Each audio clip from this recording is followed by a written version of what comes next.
Super Plus.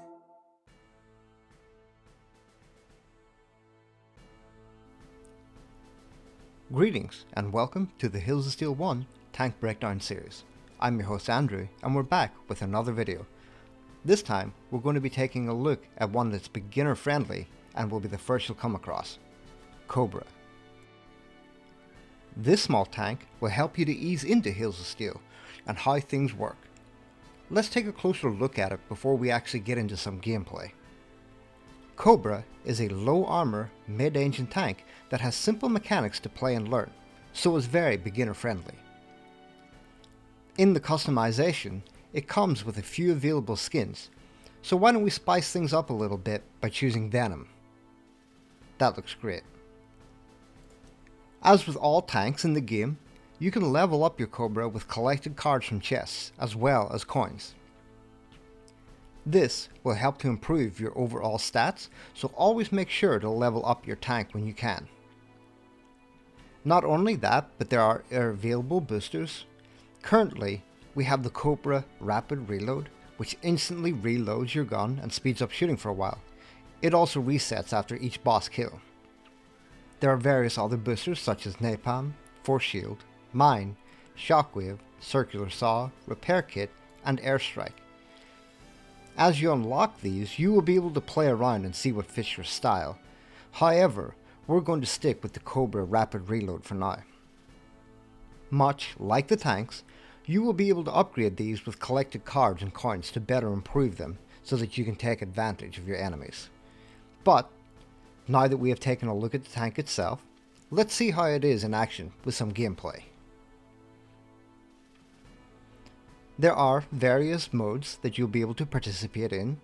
However, at the start, most of these will be locked to you and you will need to progress to get access to them. We are going to take a look at those different maps today so that you can see what's ahead.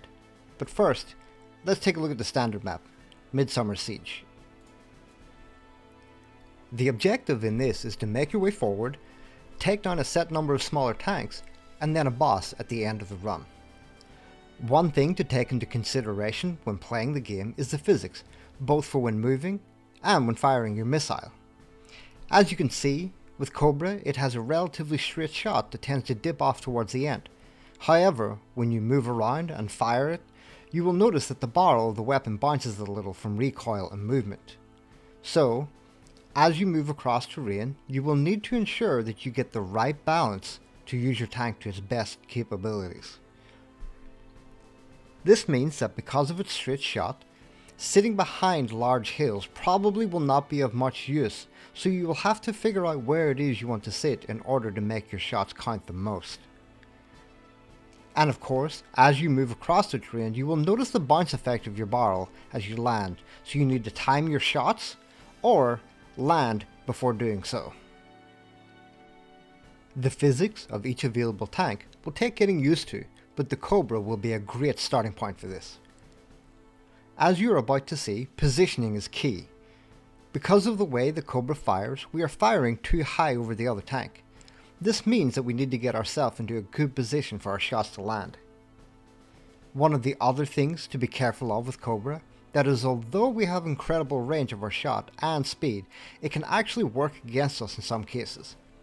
Take a look at what's about to happen here. We are about to go up against a missile-based tank, and as we sit behind the hill, our shots are going too high over the enemy, but their missiles are able to come over the hill and do a lot of damage to us. So, in this case as the Cobra, we need to just push forward to close the gap and get the kill. As with Cobra, we are able to apply the same strategy to bosses as well. Legion, a missile-based boss, will probably be able to do a lot of damage to us if we were hiding behind a hill. So, in this case, we just need to charge in, do a lot of damage, and confirm the kill. Let's now switch it up and take a look at another map to see other things that we need to take into consideration while playing Cobra. For the next map, let's take a look at Jungle Patrol. In this one, we are going to find a lot of steep hills that will challenge us on how to use Cobra best. One of the things that you will note here is that while we are sitting on the upward side of a hill, and take a shot, it causes our tank to recoil back a little and downwards off the hill. And with that, it means that we are going to have some difficulty in moving again when we are ready to do so. This is important as you do not want to find yourself stuck on an uprising hill with enemies approaching, so always be careful when moving up and down hills. Going down also has its problems. As we push over this hill, our shot is too downwards and straight into the ground, so we need to push more forward. With the style of Cobra, it also makes it a little more challenging when trying to take down air vehicles. Some of the helicopters are passing overhead, and we don't really have the right weapon to deal with them, so we need to use the hills to take the shot and get the kills. So always be aware of what enemies you are fighting and the best way to take them down. Let's take a look at one of the next bosses, Scourge. Fortunately, this is not a boss that poses too much of a threat to us. We're able to just back up, wait for him to approach, and then fire off our shots, getting ourselves an easy kill. For our final map, let's go take a look at Moonbreaker. On this one, you will see some really interesting physics that you will need to be careful of while playing Cobra. In some situations, we can travel very quickly across the terrain. However, in some ways this can end up working against us. For example here, because of our rush, the enemy is able to get some shots off underneath us, which pushes us backwards and keeps us standing up straight, meaning we can't do anything but take a lot of damage. So, as you make your way over the terrains, make sure to balance your speed and approach so as you don't end up in a situation like this. Speed is always good, but you also want to be careful. Another final thing to take into consideration is splash damage while we're attacking enemies. When we actually hit a tank directly, it only does damage to a single tank.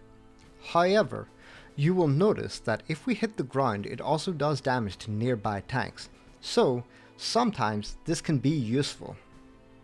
With hitting the ground, however, it does a lot less damage, so usually hitting tanks directly with the Cobra will be a lot more effective at taking them down and making your way through the map as quickly as possible.